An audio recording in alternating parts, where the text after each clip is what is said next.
How's the floor of the tub? Thin.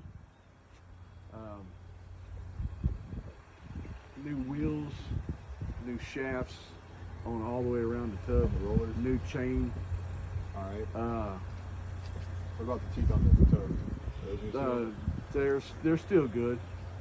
They're still good. What happened was the chain was stretched out so bad it was almost half a link out, causing it to pop.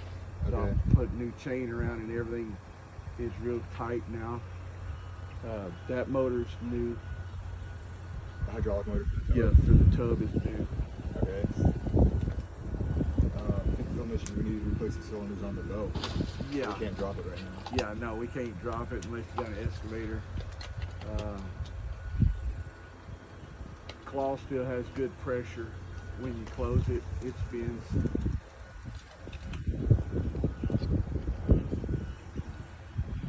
We retrofitted the radiator. We got a big slide out. Filter? Well, it's Or a screen kind of? screen to where you can blow it in and out instead of having to swing the door wide to get into it. Okay.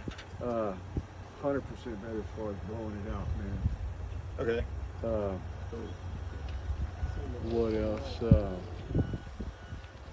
How often do y'all do oil changes and stuff like that? We were doing them every fucking month, Okay. every 250 to 300 hours, if I'm not mistaken. Okay, yeah, we do ours every 3.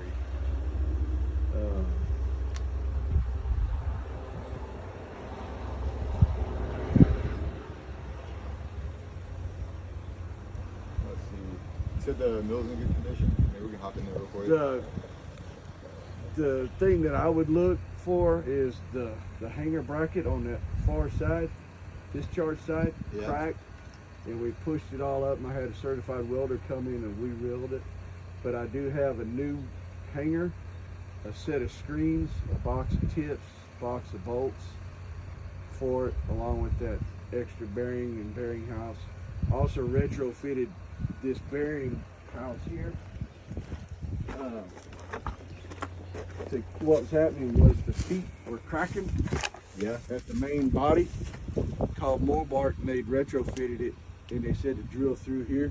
So I blew holes through here and extended 2 long bolts, cattywampus, Okay. and secured the whole thing to this thick ass plate, and I've not cracked a footing on it yet. All right. You gonna send me all that too, Andy? Yeah. The small stand-up roller drums, they're new. There's a couple of new rollers here that I put on. Everything does take grease. It needs to take grease, on a daily basis. This is the bracket that I was talking about needing to be re-welded, and it's sitting somewhere over here. Okay. Just go to leg, Yeah. because what happens is it'll get all cattywampus and make the belt not run true. Over here. But it ran up until the day we shut it down, and we were running it every day. All right. How many yards are you putting out? Or what size screen do y'all have in there right now? I guess I was running 6 inches through there. Okay. You know how much you're doing an hour with it? I was doing some days 90 an hour, 100 an hour. And then the 2, I was running a 2 and a 3 for the double grind. Okay. Yeah, we do ours at 2-inch rounds, so Yeah. it's pretty much the same. When was the last time you had your mill balanced or serviced or anything? It never happened while I was here. There was never one. No. What all did you do to the mill?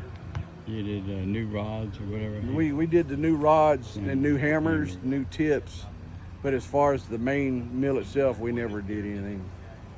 We did have John Moreno balanced it, but I don't. And I got his phone number and his number, but it was a long time before. It's probably 10. That was probably back in the night. Yeah, that was in the.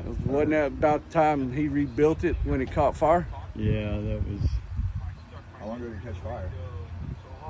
Back when John Moreno was the mechanic here. It wasn't like a huge. Well, yeah, there was on the exhaust side. caught up and then burned up some electrical. It wasn't like it was a gigantic fire, but we went ahead and redid the electrical at that time. Okay, was it on this engine or the one before it? There was one before. The one before that was the next question. Yeah, because So it wasn't this with- is the a fire year and a wasn't- half. No, the this fire. one. We've Okay. never had a fire on this On machine this other engine. than the small flare-ups coming off. Yeah, I'm the turbo. talking like 15 years ago or so. Yeah. Okay. But he did balance. I remember he did get information on how to balance it, and I don't know. Well, you're welcome to talk to him. Did you hear what he's saying about the fuel system? Yeah, he Okay. explained that to me. That's kind of like a similar setup we have. It's just not as big as that, but the smaller microns are better. Yeah. And so, of course, you got your original setup. And your doghouse is made to where you can pull the roof right off of it and then pull your legs off if you need to, Yeah. instead of trying to wrestle the whole thing out. Yeah. That's the problem with ours. Everything of ours. And wasn't that a new motor on that air compressor too? That's a new motor. That's a Predator motor you got from Harbor Freight. But like I was telling this young man, it either locked up or the compressor head locked up on it. Okay. So we can turn the engine on, everything, run the grapple. We just can't do anything with the mill, right? Right now, check things out. I don't see why you couldn't. I mean, unless something's falling down in the mule, if you check them batteries out, y'all should put that switch in. Yeah. Y'all should be able to fire it up and listen to it run. Yeah. Cool. I'm gonna climb up in the mill real quick.